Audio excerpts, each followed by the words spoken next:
પાનોલી ખાતે જીપીસીબીના લોક દરબારમાં ગ્રામજનોની હવા અને જળ પ્રદૂષણની ફરિયાદોને લઈ અધિકારીઓએ સ્થળ મુલાકાત લીધી. પાનોલી જીઆઈડીસી નોટિફાઈડ એરિયા ઓથોરિટીની કચેરીમાં જીપીસીબીના પ્રાદેશિક અધિકારી ડોક્ટર જિજ્ઞાસા ઓઝાની અધ્યક્ષતામાં લોક દરબારનું આયોજન કરાયું હતું. લોક દરબારમાં ઉમરવાડા, સંજાલી, ખરોડ, આલુજ અને પાનોલી સહિતના આસપાસના ગામોના ગ્રામજનો હાજર રહ્યા હતા.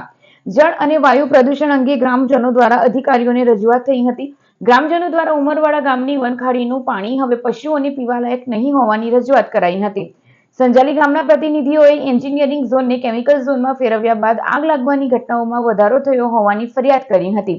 ખરોડ અને પાનોલી ગામના આગેવાનોએ જીઆઈડીસીમાંથી આવતી ગેસ અને દુર્ગંધ અંગે ગંભીર ફરિયાદ કરી હતી.